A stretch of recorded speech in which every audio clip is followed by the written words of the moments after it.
Halo semuanya, balik lagi di Geekshy Channel. Oke, kembali lagi di channel kita. Kita baru aja nonton Ant-Man dan Quantumania. Quantumania, betul. Dan hari ini kita berhasil hari pertama. Hari pertama Heeh. setelah kesibukan masing-masing Ya. dicocok-cocokin akhirnya Oke. bisa lah gitu.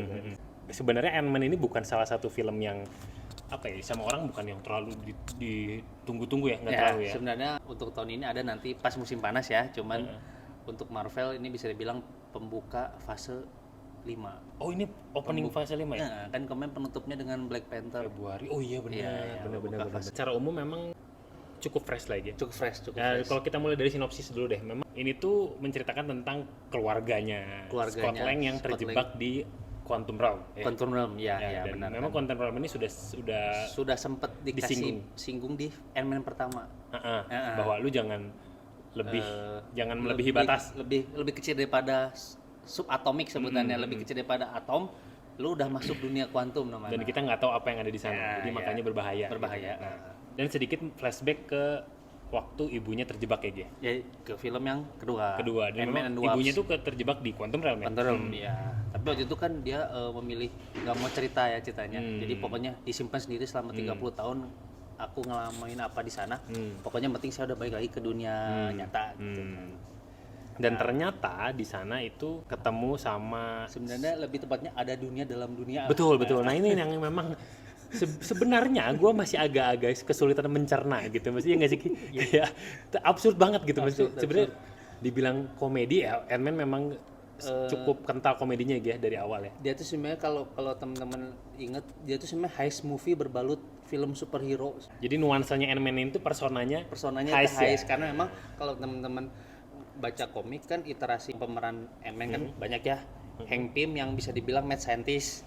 Iya. Nah, ini kita bakal nyebut lah mad scientist, tapi kalau yang iterasi keduanya itu ya si Scott Lang, si thief gitu, si pencuri. Jadi di sini tuh lucunya ada dua Ant-Man kan, memang udah dijelasin dari film yang pertama juga kan, bahwa udah pensiun ada penerusnya gitu. Nah, di sini tuh lebih tepatnya gimana sih kehidupannya di San Francisco, di mana nah, lucunya si Ant-Man itu dia tuh Avengers yang tinggalnya di San Francisco gitu. Lucunya self proclaim sih sebenarnya, tidak pernah direkrut secara resmi, cuman karena membantu pas ngelawan Thanos di Avengers Endgame, jadi bisa dibilang kurang teh Avengers gitu, dan kan. ikut andil lah Ikut gitu. andil gitu Walaupun kan. memang dia memang andilnya kayak kecil tapi krusial gitu loh. Krusial. Dan menurut gue di semua filmnya dia tuh apa kayak dampaknya kecil-kecil gede gitu loh. Kecil. Jadi apa, kalau selalu kita teman-teman ada jargon kali ya, look for the little guy, dia tuh memang orang kecil, tapi dampaknya lumayan gitu. Walaupun literal kecil ya. literally kecil gitu kan. Walaupun nggak seperti the big four-nya gitu kan, yang memang kayak Captain America, Iron Man atau Hulk atau apa Thor gitu yang benar-benar nampang di depan gitu kan. Dan kalau dipikir-pikir menurut gue secara gagasan memang cukup oke. Maksudnya kayak semut, dia tuh kayak nggak berdampak kecil, tapi ternyata dia tuh bikin dampak yang gede kalau dipikir-pikir gitu ya. Kayak dipikir apa sih semut kecil gitu Iya kan. kan paling kerasa kalau teman-teman dia pas cameo di Civil War itu kan, kita nggak ada ngira ternyata kekuatannya bisa sampai seperti itu gitu kan. Bahkan bisa head to head dengan bisa dibilang tim yang isinya Iron Man, ada Black Panther, ada Spider-Man, dia bisa head to head gitu kan ngelawan Dan tim. di Endgame pun dia tuh sebenarnya penting ya. Iya. Kayak aneh banget anjir. Malah gara-gara dia jadi tahu bahwa bisa lo ada solusi lain gitu kan gitu. Jadi apa ya lucunya ini, fun fact-nya sebenarnya harusnya Ant-Man itu bahkan sebelum Iron Man. Jadi filmnya waktu itu si Edgar Wright, kalau teman-teman tahu yang bikin Hot Fuzz atau Scott Pilgrim, udah sempat bikin, cuman katanya terlalu apa ya, tidak sejalan gagasan besarnya Avengers, makanya akhirnya udah duluan aja lah si Iron Man dulu. Dan memang keputusannya benar ya. Keputusannya benar. Pas akhirnya menjelaskan Ant-Man pertama pas tahun 2015 itu ya kaget, oh ternyata bisa juga ya ada film superhero yang dari hal-hal yang bisa dibilang kecil-kecil, ternyata dari hal yang kecil itu akhirnya ada film keduanya, sekarang film ketiganya nih. Nah, yang kalau menurut saya ini kayak dikasih apa ya, dikasih rasa-rasa bumbu-bumbu sci-fi ala-ala Star Wars gitu sih jadinya kalau film ini. Dan tadi gue juga baru ngeh dari Gigi, sutradaranya ini adalah bukan sutradaranya, penulis ceritanya. Penulis cerita, written written by Jeff Loveness itu yang bikin Rick and Morty. Dan itu menurut gue sentuhan yang cukup apa ya, khas ya Gia? Khas banget tuh. Bener kalau misalkan tadi dibilang ini kan penulis Rick Morty, anjing bener banget tadi. Dari bentukan karakter dan dunianya gitu vibes kan. warnanya. Vibes warnanya gitu. Dan itu tadi balik lagi ke yang tadi, kalau kalian nonton ini tuh kayak sebenarnya akan muncul banyak pertanyaan, Iya. di dunia di quantum realm ada kehidupan. Iya. Dari mana? Dari mana? Iya nggak sih? Nah, Terus iya. mending yang agak-agak mengganjal di pikiran gue adalah oke, kalau misalkan itu digambarkan bentukannya absurd semua gitu. Absurd Ini ada bentuk manusia. Ada bentuk Iya nggak manusia, sih? iya. Bentuk manusia ini tuh dia terdampar di sini atau Itu. peradaban apa sih gitu? Itu jadi kayak mengingatkan bener kayak tadi aku sempat bilang kayak Star Wars kan juga memang ada yang bentuknya tanda kutip human, tapi ada bentuknya bener-bener alien gitu kan. Iya, Dan iya. di situ di sini ceritanya memang yang bentuknya manusia itu aslinya emang dari bumi atas ya. Nanti kita bisa, karena bumi atas yang gedenya gitu kan. Dan ya Ya, kita nggak ada yang tahu di sini, belum dijelaskan. Belum dijelaskan gitu Dan kan. memang gue tadi yang kesan yang gue tangkap adalah Marvel ini makin kesini makin menggambarkan bahwa kemungkinan dunianya ini sangat tidak terbatas. Sangat terbatas. Kan kita sudah pernah tahu dunia yang standar seperti ya di film New York gitu kan, di daerah New York. Terus kalau teman-teman tahu kita udah main planet-planet kayak di Asgard gitu kan, terus kayak Guardian of Galaxy, Cosmic ya. Sekarang akhirnya ada setelah Earth Realm, Cosmic Realm, sekarang ada Quantum Realm gitu yang dibahas. Jadi yang bener-bener kecil Mikronya mikro ya kayaknya. lebih kecil lagi gitu kan, Iya, lebih iya. kecil daripada nano, pico mungkin lebih kecil lagi. Nah itu ternyata ada, dan ada masalah tersendiri. Nah kalau kita teman-teman ini sebenarnya memang harus udah nonton Loki dulu sebenarnya. Nah, itu memang salah satu elemen yang penting harus Penting di film. dimilikin lah ya. Selain harus udah nonton Ant-Man 1, Ya, Ant-Man 2, jelas itu. Ngapain lu belum nonton 1 2 maupun yang ketiga Iya kayak kan? tolol. Ya kan ini trilogi gitu kan. Nah, tapi di sini jalinan ceritanya nyambung ke Loki. Karena khususnya di sini villainnya ya pasti harus ada penjahat ya di film.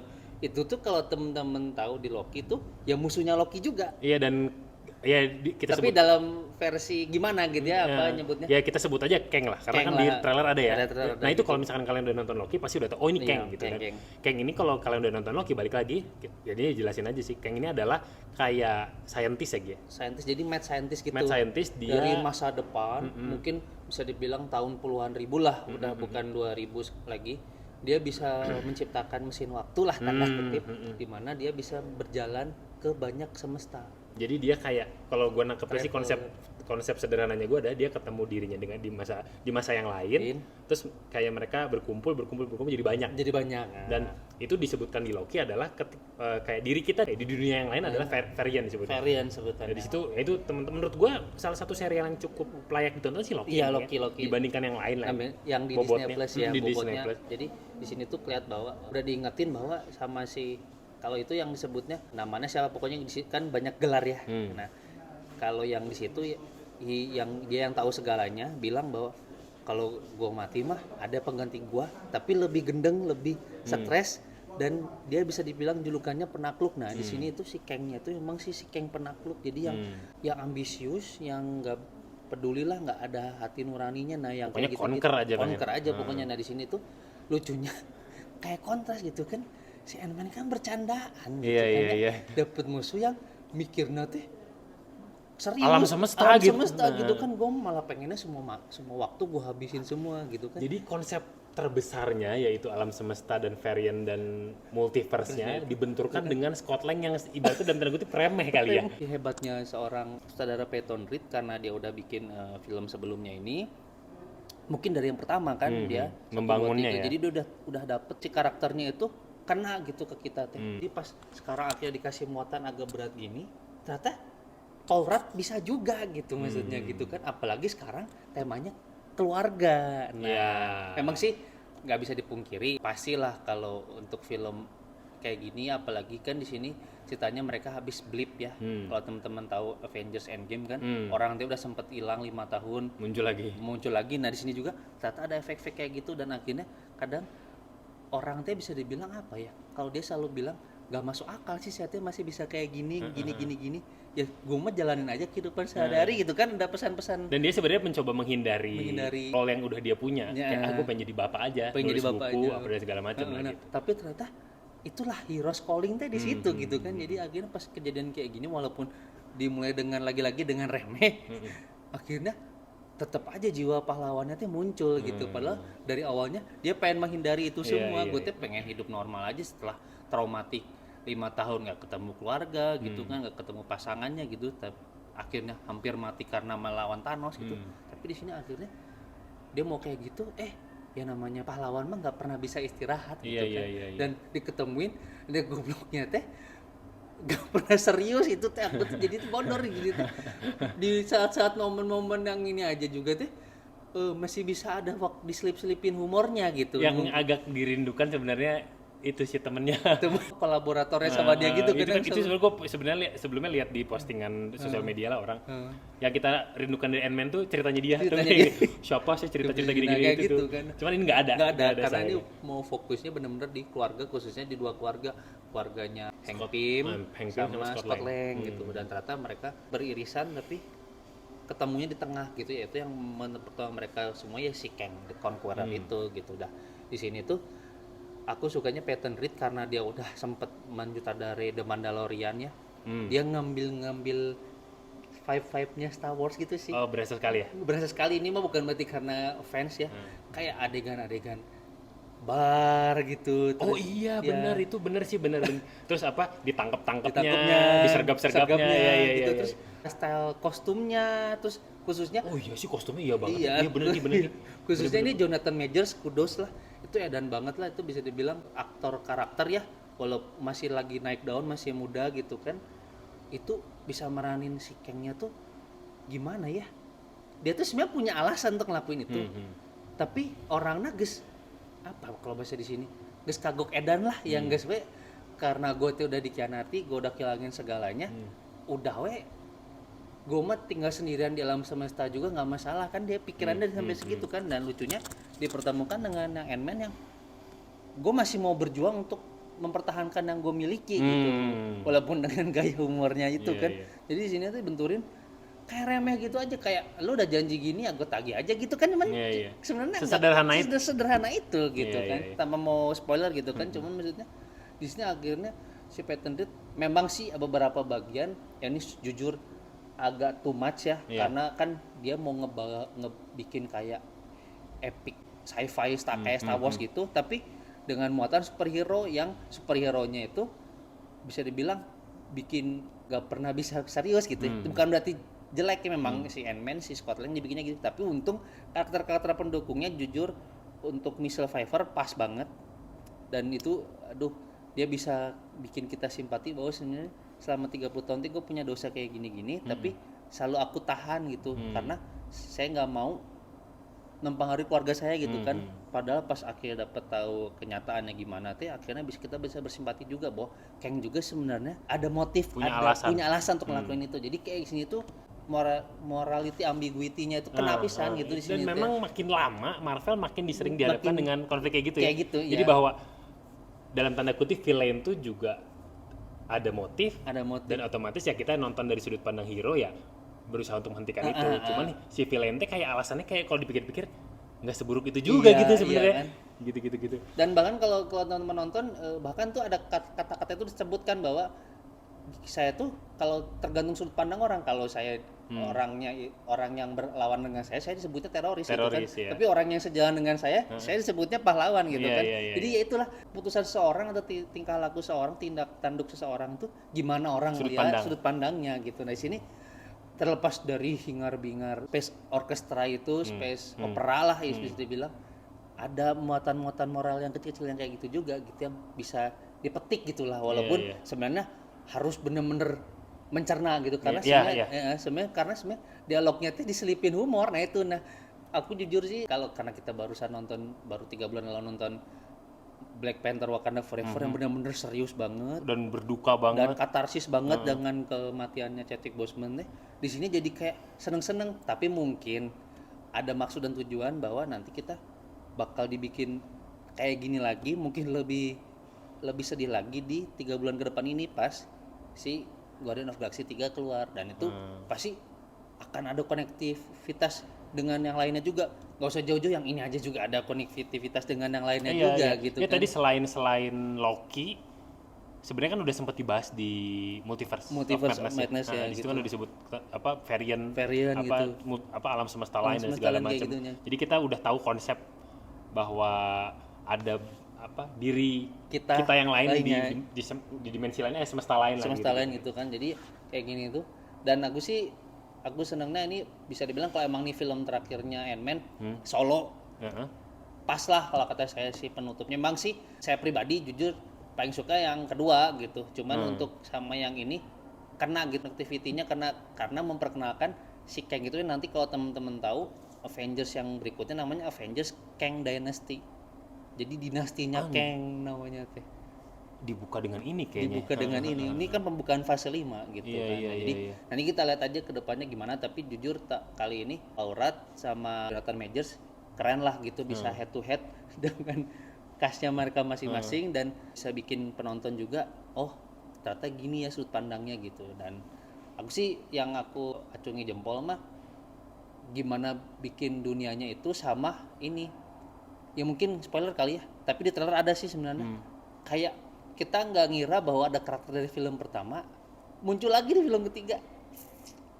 Oke. Iya, Itu nggak terlalu ya kan. spoiler. Dan apa namanya? Dan jadinya pas aja gitu, walaupun pertamanya agak lah gitu kan. Iya gitu kan. Iya makanya gitu. gitu. Ada banyak hal yang kayak untuk mencernanya itu agak-agak kayak aneh gitu, kayak apaan gitu. Cuman ya udah gitu ya. Tapi ya kita maklum aja karena ya penulisnya aja Rick and Morty gitu kan. Jadi ya udahlah memang imajinasinya liar gitu Iya, gitu liar. kan. Minusnya menurut lo apa gitu? Ada kalau ntar gue kasih tau menurut gue. Kalau saya sih ya itu tadi pas epicnya agak anti klimaks sih.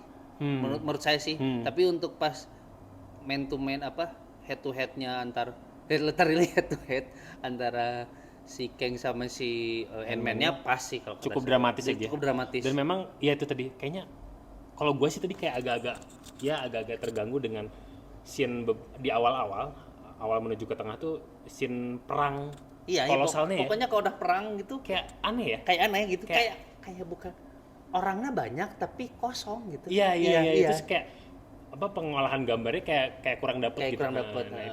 Itu sama sih. Memang ini sebenarnya agak bumbu sih.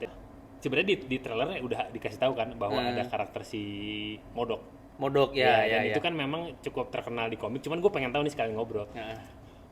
Sebenarnya memang yang digambarkan di sini tuh beda sama komik. Beda. Jadi sebenarnya harusnya Modok itu kalau teman-teman tahu itu dia dari timelinenya si Iron Man. Jadi dia tuh ilmuwan saingannya Iron Man. Kalau teman-teman kan Iron Man Stark Industries. Nah si Modok tuh dari AIM.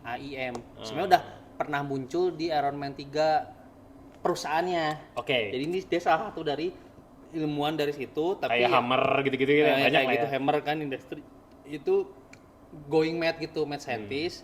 Akhirnya kena paparan radiasi gitu. Jadi ada satu bagian tubuhnya yang lebih besar daripada bagian tubuh yang lainnya gitu kan. Nah, di sini untuk versi ini ya saya paham sih karena kan nggak akan ada filmnya lagi. Film solo. Film solonya udah nggak akan ada. Jadi untuk yang di versi yang ini Modoknya yaitu silahkan gitu. dilihat sendiri. Dan gitu. apa sih? Ya lucu sih.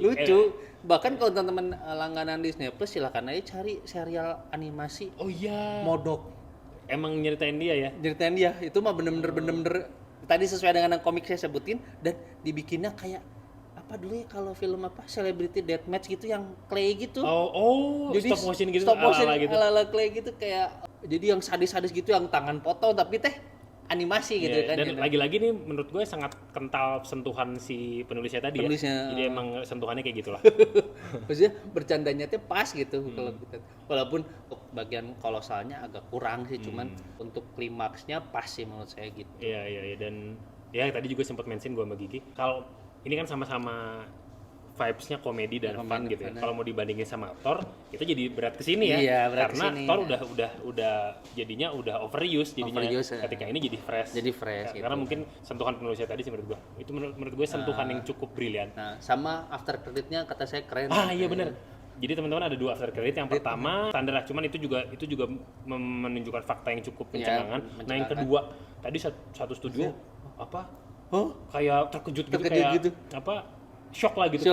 Ini nih gitu. Dan itu lagi-lagi nah itu menurut gua tungguin aja harus. Dan itu jadi satu pembuka yang cukup oke lah gitu. Oke lah. Jadi kita menanti-nantikan jadinya Menanti-nantikan, nih. Karena iya, memang menurut gua penikmat Marvel ini kayak udah mulai capek ya, Ge. Capek. Kayak, Iya, udah mulai apa sebutannya, udah mulai fatigue, udah mulai kelelahan lah kayak, untuk kayak gini. apa sih ini Marvel ceritanya kemana-mana, terus kayak di Disney Plus udah ada serial apa kayak bingung gitu. Cuman menurut gua ya ini kita juga nggak bisa pungkiri ini bisnis ya, industri gitu, dan memang jadinya perkembangan ceritanya juga kemana-mana. Gitu. Cuman menurut gua dia membangun sesuatu dengan cukup apik sih menurut gua. Cukup apik ya. Jadi karena kita udah apa ya, udah penontonnya udah ngerelate ke si karakternya gitu. Jadi mau memang sih ini agak mengkol, kayak kalau di Thor 3 mengkol, ya kalau si Ant-Man nih mengkolnya di yang Ant-Man 3 ini gitu. Jadi kayak iya. sekalian we belok patah gitu di sini teh. Belokin sekalian gitu kan. Iya. Jadi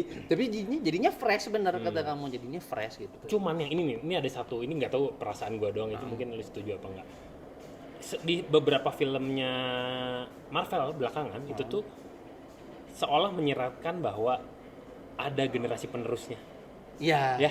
Kejadian atau enggaknya gimana Kevin Feige ya. Seperti biasa kita mau prediksi sotoy. Jadi itu sebenarnya mau dibikin yang Avengers. Yang Avengers itu maksud gua. Iya, jadi udah muncul itu varian Loki satu.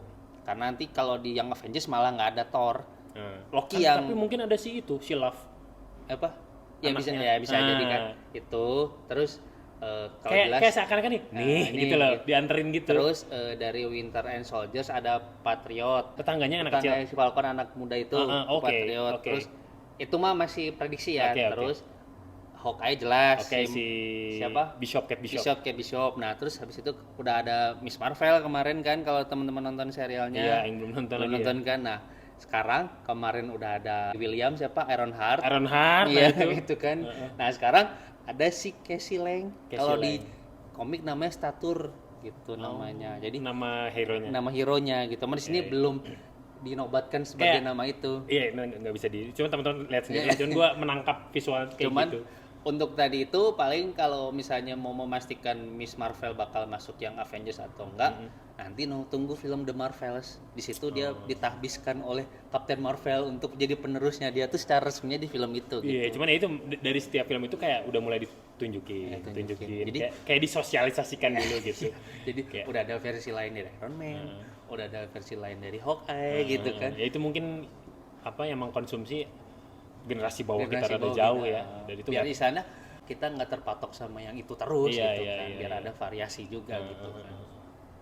Itu rencananya ya. Jadi belum tahu nanti kejadian. Belum lagi ada Thunderbolts kan, si Elena, si Black Widow, si Winter Soldier, si Red Guardian. Jadi, balik lagi iterasi komik ya. Itu lagi-lagi bisa kemana-mana, dan kita udah sering singgung bahwa Marvel sudah membangun pondasinya cukup kokoh ya. Jadi lu mau belokin kemana, lu mau bikin kuantum kayak tadi, lu mau bikin alam lain, mau bikin alam setan, mau bikin alam apa, bebas gitu jadinya. Belum yang supernatural kan. Banyak. Terus kan. belum nanti kalau misalkan rencananya X-Men, guys stay. Mutan gitu. Nah, itu dari situ-situ kan enak ditim-timin tuh. Nah, itu nanti Illuminati atau segala macam lah. Karena kalau ngelihat kayak gini bisa jadi setiap semesta punya Avengers-nya masing-masing. Karena udah kasih hin-hin juga gitu kan. Iya. Jangan-jangan ya bisa jadi nanti versi yang di semesta ini Avengers-nya kayak gimana, di semesta ini. Di semesta ini binatang bebas. Bebas. Eta multiverse of madness. Sampah ini suku masih eta we. Ya, makanya jadi moga-moga sih dijalin dengan jangan terlalu liar, tapi tetap apik bisa gitu. Apik gitu. Itu sih. Karena kalau terlalu liar juga nggak akan bisa dicerna gitu menurut kami pribadi. Ini tuh udah agak hampir sulit dicerna ya. Ini aja nih. Ya sih kayak oke lah masih bisa gitu. Ibaratnya makanan itu masih bisa dimakan gitu. Masih enak gitu. Nah, takutnya emang terlalu liar ya. Terlalu liar ya. Menarik sih. Maksudnya untuk pembuka fase 5 bagus sih, pas lah ini. Nah, kita tunggu aja ke depannya kayak gimana gitu. Karena rating kalau gimana? Kalau saya sih karena tadi saya udah bilang saya lebih suka yang kedua. Jadi paling mentok saya ngasih 74 lah ini. Oh iya, saya juga 70-an sih. Ya 72 ya. Oke. Dengan catatan yang tadi ya. Tumben loh. Bisa murah hati sekali ya. Enggak lah. Karena saya udah bilang memang yang Ant-Man and the Wasp the best sih menurut saya. Cuman ini pas juga kata saya. Tetap entertaining. Itu. Dan ya kan pembuka nggak usah tinggi-tinggi, nanti kasihan film-film berikutnya kan. Ekspektasi kan makin lama makin naik pasti kan. Iya. Kurang lebih seperti itu ya. Mungkin teman-teman ada yang punya pendapat lain atau mau share, mau diskusi bisa di kolom komentar. Boleh share. Siapa tahu mau ada fakta-fakta lain yang mungkin diungkapkan tentang iterasi khususnya ya. Karena kan nggak bisa dilepaskan dari itu, kayak misalkan tentang si Modok, tentang timeline yang lain dan lain-lain lah kayak gitu. Mungkin ada teman lebih tahu tentang seimba apa sih kayak Conqueror gitu ada yang kan. udah pelajarin karena kita sejujurnya masih ibaratnya surface lah soal si Kang ini ya. Itu mungkin kurang lebih seperti itu. Jangan lupa subscribe, jangan lupa share ke teman-temannya. Oke. Sampai jumpa di video selanjutnya. Bye bye.